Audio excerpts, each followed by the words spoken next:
वफाकी हुकूमत की तरफ से मुसलसल दावे किए जाते हैं कि सरकारी इदारों और कंपनियों में बड़े पैमाने के ऊपर इस्लाहात का सिलसिला जारी है, नुकसानात में कमी कर ली गई है और इसका फ़ायदा आवाम को पहुंचेगा। लेकिन हैरान कुन तौर के ऊपर काबीना कमेटी के सामने पेश होने वाली एक हालिया रिपोर्ट के मुताबिक सरकारी इदारों का नुकसान रवां साल में, इनकी रवां कैलेंडर ईयर में जो जुलाई से दिसंबर का दौरान है, इसमें यह नुकसान इजाफे के साथ 343 अरब रुपए रिकॉर्ड किया गया है। इनके रवा माली साल में अभी 6 माह मजीद अगर बाकी हैं, इस अंदाजे के मुताबिक ये नुकसान तकरीबन 650 से 700 अरब रुपए तक चले जाएगा। ये टैक्स दहिंदगान की रकम है और इन कंपनियों के अंदर तवील अरसे से अरबों रुपए की ब्लीडिंग का सिलसिला जारी है, जो कि रुकने का नाम नहीं ले रहा। IMF प्रोग्राम में इस्लाहात की बात जरूर की जाती है, लेकिन अमली इकदाम होते हुए हमें और उसके नताइज सामने नहीं आ रहे। अगर हम कुछ बड़े 4-5 बड़े इदारों का नाम लें तो इसमें देखते हैं कि नेशनल हाईवे अथॉरिटी को 53 अरब रुपए का नुकसान का सामना था, 153 अरब रुपए।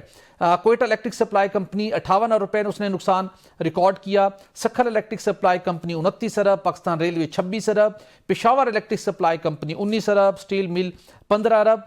ये बड़ी एक दास्तान है। ये नुकसान कैसे कम होगा और ये सिलसिला कब और कैसे और कहां जाके थमेगा? डॉक्टर साहब, ये सब वो कंपनियां हैं जिनके अंदर बेहतरी लाने के लिए जब आप वजारत खजाना में बराजमान हुआ करते थे, उस वक्त ये सिलसिला जारी है, लेकिन नुकसान थमने का नाम नहीं ले रहा। तो वो जो अमली इकदाम होने चाहिए थे, ये 2-3 सालों में हो जाने चाहिए थे, वो भी नहीं हुए। तो ये सिलसिला सर आखिर कैसे रुकेगा?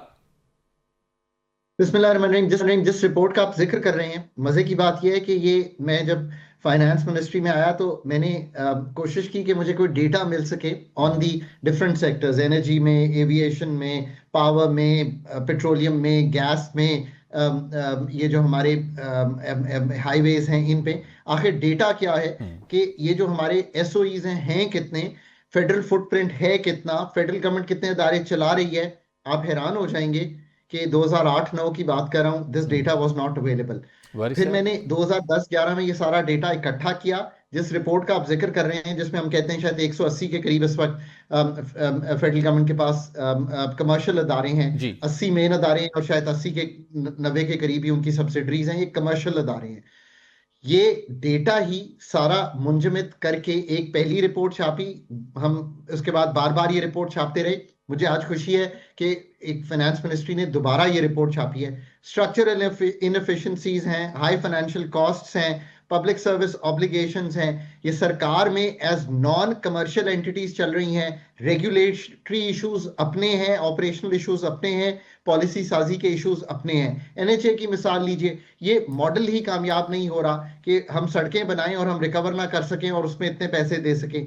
पावर सेक्टर की तो खैर कहानी बड़ी डिफरेंट है। डिस्कोस में 250 अरब तो सिर्फ इसलिए दे देते हैं कि एक जगह का टैरिफ बहुत ज्यादा है और एक जगह का टैरिफ बहुत कम है, नेशनल टैरिफ को बराबर रखते हैं। 400 अरब रुपया इस साल इसलिए देंगे, 400 अरब की सब्सिडी इसलिए देंगे सिर्फ कि सर्कुलर डेट को ना बढ़ने दिया जाए। 250 अरब की सब्सिडी इसलिए देंगे कि पूरे मुल्क के टैरिफ को बराबर रखा जाए। TND लॉसेस, रिकवरीज, ये सारा कुछ सरकार में रहते हुए ठीक नहीं हो सकता।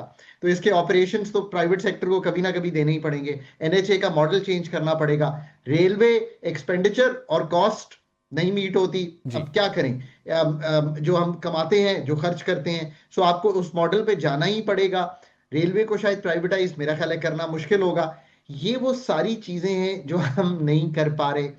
पाकिस्तान में ये लॉसेस इतने बड़े हैं और ये इनएफिशिएंसीज इतनी कैरी करते हैं। ये भी याद रखिए कि जो अदारे अच्छा भी परफॉर्म कर रहे हैं, उसका ये मतलब नहीं है कि वो अपनी पूरी सकत पे परफॉर्म कर रहे हैं। That doesn't mean that at all.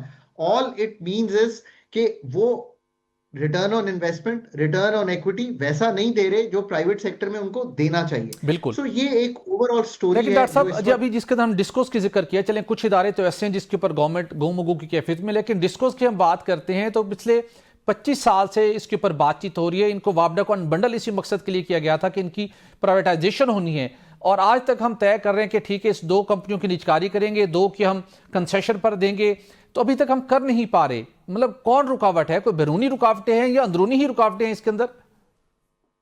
ये हमारी अपनी सकत टू डू दिस सबसे बड़ी रुकावट है। हमारी अपनी सकत टू टेक मेजर डिसीजंस। अभी भी कराची को प्राइवेटाइज किया है, उसको भी टैरिफ डिफरेंशियल सब्सिडी 125 अरब की देंगे ताकि टैरिफ बराबर रहे। सो पॉलिसी साजी के बहुत सुखम है। प्राइवेटाइजेशन कमीशन की अपनी कैपेसिटी टू प्राइवेटाइज देम एक बहुत बड़ा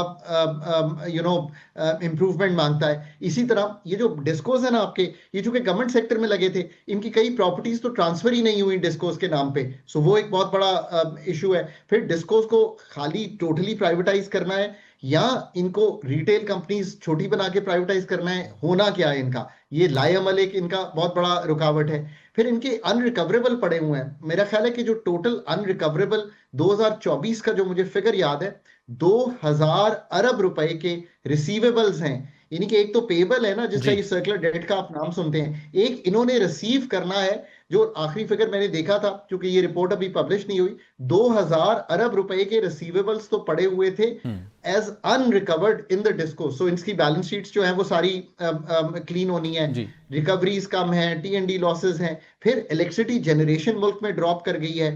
सो अगर ये हाई प्रायोरिटी एरियाज बिल्कुल ठीक। बनाने हैं